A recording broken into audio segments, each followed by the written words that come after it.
Hello friends, मेरा नाम है नीरू। और जैसे कि आप लोग थंबनेल देख ही चुके हैं, आज हम पढ़ने वाले हैं वाक्य।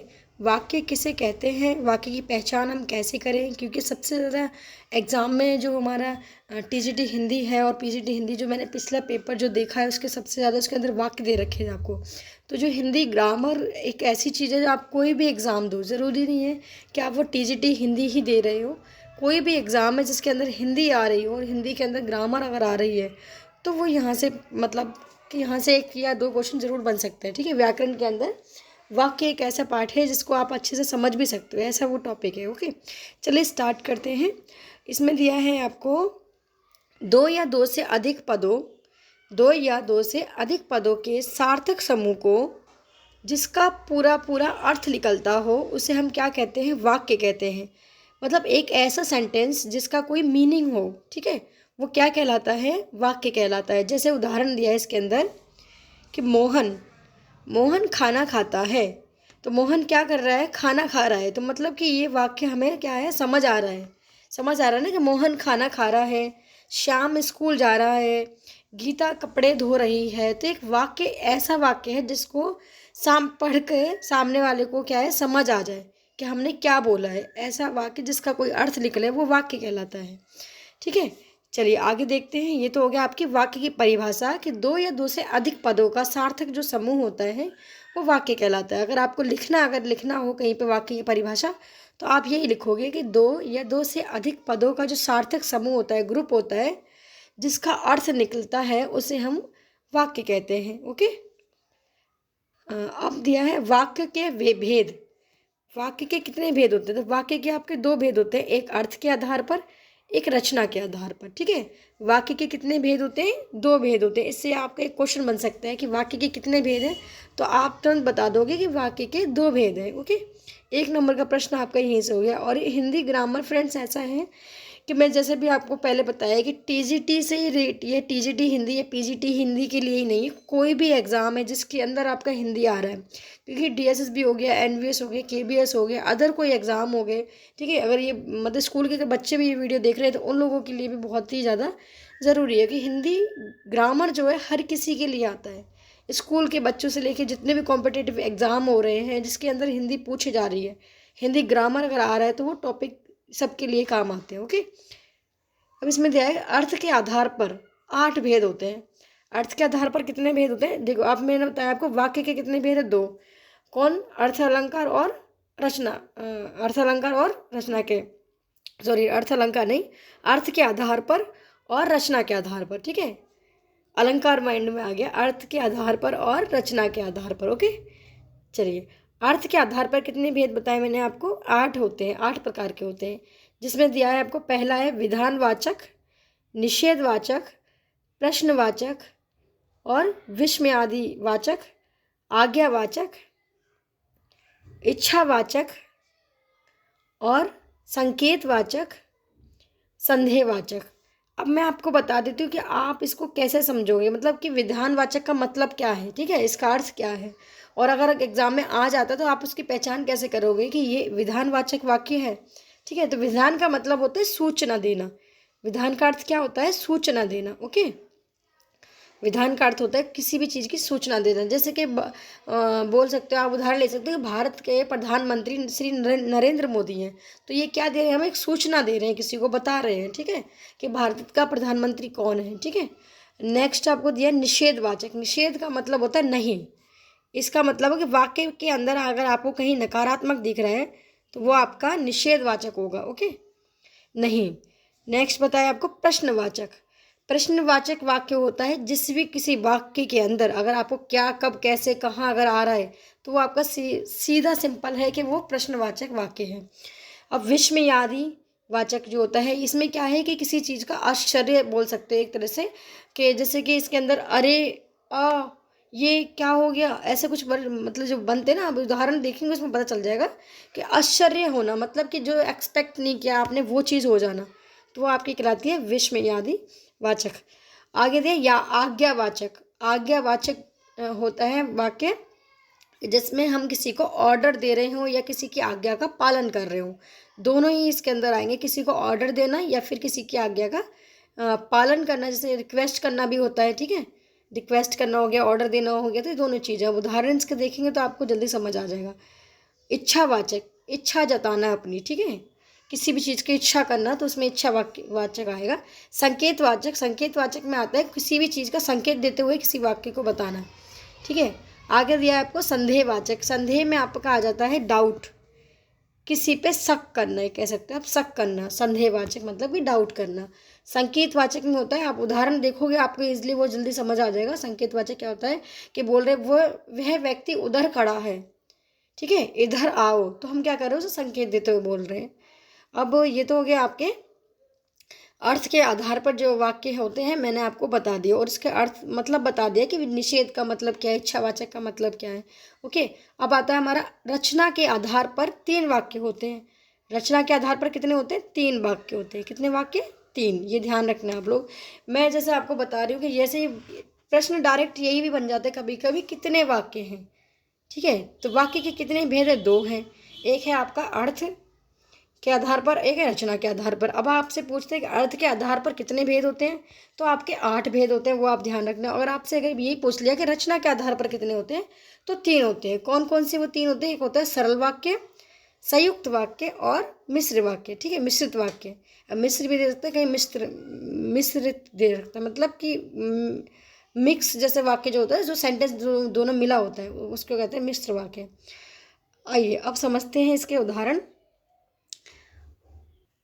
अभी अर्थ के आधार पर उदाहरण है, इन्हें समझते हैं कि विधानवाचक वाक्य क्या है। वह वाक्य जिससे किसी प्रकार की जानकारी प्राप्त हो, जैसे कि मैं आपको पहले ही बता चुकी हूँ कि किसी भी जानकारी प्राप्त होना, कोई सूचना मिलना, तो ये क्या कहलाती है, हमारी विधानवाचक वाक्य कहलाते हैं। ओके, अब इसमें उदाहरण दिया कि भारत एक देश है, तो ये क्या कर रहे हैं, हम किसी को बता रहे हैं ना कि भारत क्या है, एक देश है, ठीक है। तो किसी को सूचना दे रहे हैं, मतलब किसी को जानकारी प्राप्त करा रहे हैं। राम के पिता दशरथ हैं, क्या कर रहे हैं, हम किसी को बता रहे हैं कि राम के जो पिता है ना वो दशरथ हैं, ऐसे बताना, किसी को सूचना देना हो गया, मतलब विधानवाचक। अगर आपको इस टाइप के वाक्य मिलते हैं और आपको ऑप्शन दिए होते हैं उसके अंदर विधानवाचक आ रहा है, तो आप विधानवाचक ही लगाओगे, क्योंकि हम किसी को जानकारी दे रहे हैं। आज सोमवार है, ठीक है, तो किसी को बता रहे हैं कि आज सोमवार है, तो ये क्या हो गया, हमारा विधानवाचक वाक्य हो गया। ओके, नेक्स्ट है, आई होप आपको ये समझ आ रहा हो। मैं कोशिश यही करूँगी कि व्याकरण को मैं अच्छे से आपको बता पाऊँ, ठीक है। कि जैसे मैं आपको बताया, व्याकरण हर किसी के लिए काम आती है, कोई भी एग्ज़ाम हो गया, छोटे से लेके बड़े तक, जो जितने भी एग्ज़ाम है सब में हिंदी आती है। फर्स्ट पार्ट सबके हिंदी के लिए होता है, ठीक है। कुछ एक आध एग्ज़ाम ऐसे होते हैं जिसके अंदर हिंदी नहीं पूछी गई होगी, और बाकी हर ज़्यादातर एग्ज़ाम के अंदर हिंदी आती ही है, चाहे वो 10 नंबर की आ जाए, 20 नंबर की आ जाए, 30 नंबर की हो। क्योंकि सीटेट का जो एग्ज़ाम है उसमें 30 नंबर की आती है। आपके जो टीचिंग के एग्ज़ाम है कहीं पे 20 नंबर का दे देते हैं, कहीं 10 नंबर का, एनवीएस में 10 नंबर की आ जाती है, ठीक है। तो ऐसा होता है। और स्कूल के जो बच्चे हैं उन लोगों के लिए तो उनके लिए हिंदी एक सब्जेक्ट होता है, तो उनके लिए व्याकरण और उनका लिटरेचर जो है वो दोनों ही काम आता है, तो उन लोगों के लिए भी बहुत काम आएगी। आगे दिया निषेधवाचक। निषेध से मतलब होता है कि जिन वाक्य में कार्य ना करने का भाव प्रकट हो रहा हो, जिस वाक्य के अंदर, मतलब जिस सेंटेंस के अंदर आपको नेगेटिव दिख रहा है ना कि ये काम नहीं हो रहा है, जैसे कि आप स्कूल नहीं जाते हो, तो क्या आ गया इसमें, नहीं आ गया ना, आप स्कूल नहीं जाते हो, तो नकारात्मक हो गया। जो भी वाक्य आपको नकारात्मक लगे, नहीं आ जाए उसमें, वो समझ जाना आप विषय निषेधवाचक वाक्य है। ओके, तो आप इसके उदाहरण देख सकते हो, और आप इसके अलावा भी कोई भी उदाहरण आप दे सकते हो। मैंने खाना नहीं खाया, या मैं स्कूल नहीं जाता हूँ, आज मैंने किताब नहीं पढ़ी है, ठीक है, मैं घूमने नहीं गया, मतलब नहीं आ जाए कहीं भी, तो आपका निषेधवाचक वाक्य है, आपको ये ध्यान रखना है, ठीक है। नेक्स्ट है प्रश्नवाचक वाक्य। प्रश्नवाचक वाक्य में जैसे कि मैंने आपको बताया, जिस वाक्य के अंदर अगर आपको जिस वाक्य जिसके द्वारा किसी प्रकार का प्रश्न किया गया हो, ठीक है, उसे प्रश्नवाचक वाक्य कहते हैं। डेफिनेशन तो ये देखो, डेफिनेशन तो कहीं पूछ नहीं जाती है, बट जो बच्चे, अगर छोटे बच्चे अगर वीडियो देख रहे हैं, स्कूल वाले जो 11th 12th 10th जितने भी क्लास है, 6th के बाद या फर्स्ट के बाद, और फर्स्ट में तो कभी डेफिनेशन नहीं पूछी जाती है, बट कोई भी स्कूल के अगर बच्चे देख रहे हैं तो उनका होता है कि लिखने के लिए आता है कि इसकी परिभाषा बताए, तो उन लोगों के लिए डेफिनेशन काम आती है। हम लोगों के लिए क्या होता है, जो कॉम्पिटिटिव एग्जाम की तैयारी कर, उनको होता है कि डेफिनेशन के द्वारा हम समझ जाते हैं। अगर हमने इसका समझ लिया ना कि प्रश्नवाचक वाक्य है क्या, तो हमें उदाहरण की भी इतनी ज़रूरत नहीं पड़ती, कि हम समझ गए कि प्रश्नवाचक का मतलब होता है कोई भी वाक्य जिसके अंदर प्रश्न करा जा रहा है प्रश्नवाचक वाक्य हो गया। ठीक है, तो उदाहरण समझ लेते हैं, थोड़ा अच्छा समझ आ जाएगा। तुम घर कब गए आए, तुम घर कब आए, इस वाक्य में कब जो है आपका प्रश्नवाचक है।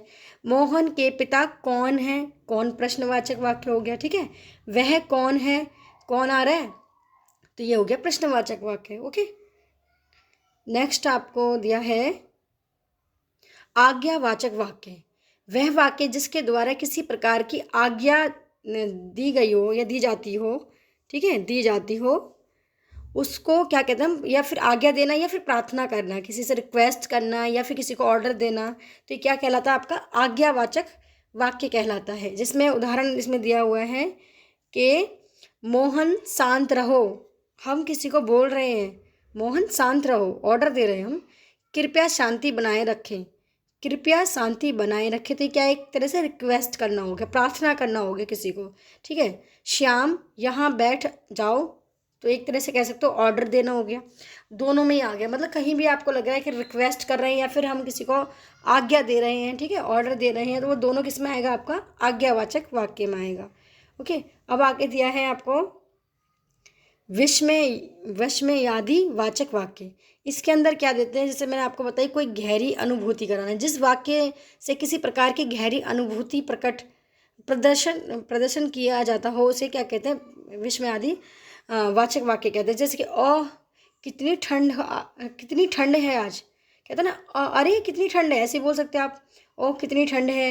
तो जो अरे ओ जो लग रहा है वो क्या होता है, आपका विस्मयादि वाचक वाक्य होता है। ठीक है, अरे यहाँ क्या है, अरे ये क्या है, तो इस देखिए एक तरह से अचंभा हो रहा है आपको, किसी भी चीज़ पर अचंभा होना या फिर आश्चर्य सा हो जाना है, अनएक्सपेक्टेड कोई चीज़ हो जाना जो आपने सोची ना हो वो हो जाना, तो वहाँ पे क्या लगेगा, आपका विस्मयादि वाचक वाक्य होगा वहाँ पे। ठीक है, वाह कितना सुंदर घर है, या फिर वाह कितनी सुंदर लड़की है ना, ऐसा आप कभी भी बोल देते हो किसी को, तो वहाँ पे आप देखो कि कौन सा वाक्य आ रहा है वो, या कहीं कॉपी में लिखा आ गया, आपके एग्जाम में दे दिया, कुछ अलग दे देते हैं। कभी कभी होता है ना कि मोहन सीता गीता ना दे करके वो वाक्य कुछ अलग बना देते हैं, उसमें बोलते हैं आप पहचान करो, तो आप पहचान कर लेना कि किसका वाक्य है ये। ओके, नेक्स्ट दिया है आपको इच्छावाचक वाक्य। जिस वाक्य में किसी प्रकार की इच्छा, आकांक्षा या फिर आशीर्वाद का बोध होता हो, वो क्या कहलाता है, आपका इच्छावाचक वाक्य।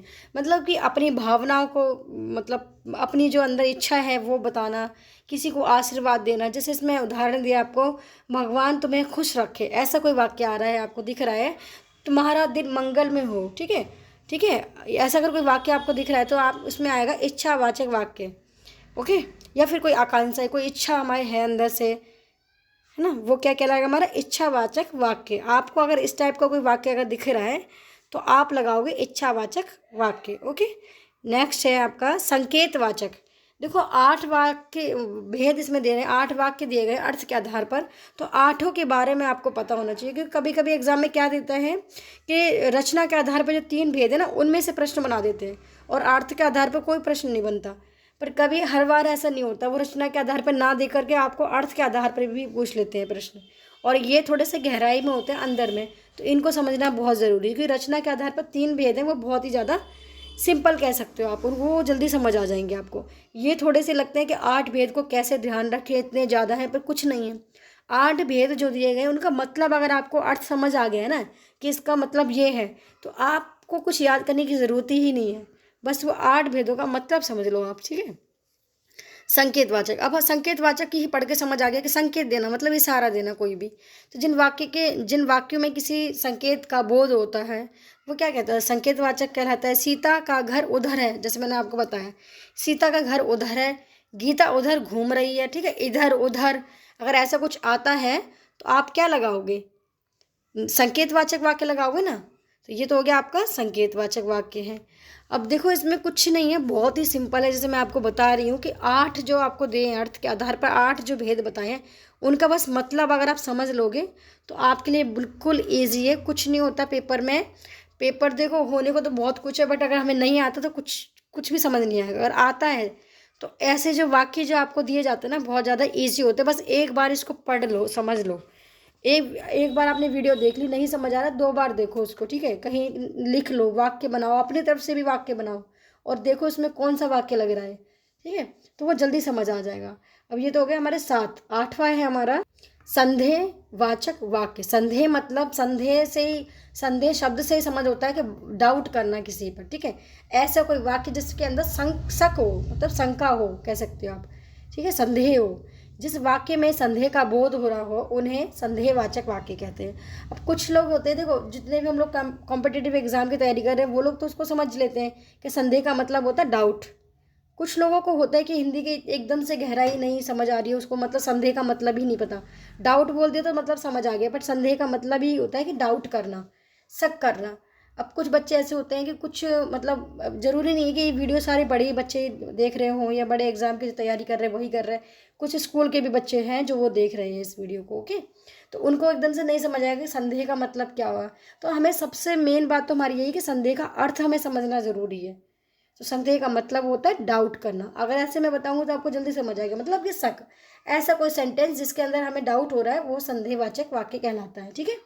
इसमें दिया है कि दरवाजे पर कोई आया है, मतलब कि हमें क्लियर नहीं है, संदेह है। हो सकता है दरवाजे पे भाई आया हो या मम्मी आई हो या पापा आए हैं या फिर कोई रिश्तेदार आया हो, तो मतलब कि संदेह है हमें, ठीक है। क्या उसने काम कर लिया, मतलब कि क्लियर नहीं है, क्या उसने काम कर लिया है। जिस भी वाक्य में आपको कोई डाउट है, मतलब कि श्योर नहीं हो आप, तो संदेहवाचक वाक्य कहलाता है। क्या मोहन गांव जाएगा, पक्का नहीं पता कि वो गांव जाए या ना जाए, वो रह भी सकता है ना। तो ये आपका क्या है, संदेहवाचक वाक्य। फ्रेंड्स ये थे आपके अर्थ के आधार पर 8 वाक्य जो कि मैंने आपको समझाने की पूरी कोशिश करी है। कि आई होप आपको ये थोड़ी सी अच्छी लगी हो वीडियो। अगर थोड़ी भी अच्छी लगी तो प्लीज़ वीडियो को लाइक ज़रूर करना, चैनल को सब्सक्राइब करना। और आप लोग मुझे कमेंट बॉक्स में आप लिख सकते हो कि मैम इस टॉपिक पे आप वीडियो बनाइए, ठीक है, तो मैं उस पर बनाऊंगी। क्योंकि इससे पहले मैं हर टॉपिक पे ग्रामर पे वीडियो बना चुकी हूँ। अगर आपने नहीं देखी तो प्लीज़ उसको देखिए। अगर आप चाहते हो मैं दोबारा से बनाऊँ उस वीडियो को, तो आप मुझे कमेंट बॉक्स में लिखिए कि मैम इस टॉपिक पे बनाइए, तो मैं उसी टॉपिक पे वीडियो बनाऊंगी, ओके। चलिए अब मिलते हैं हम नेक्स्ट वीडियो में।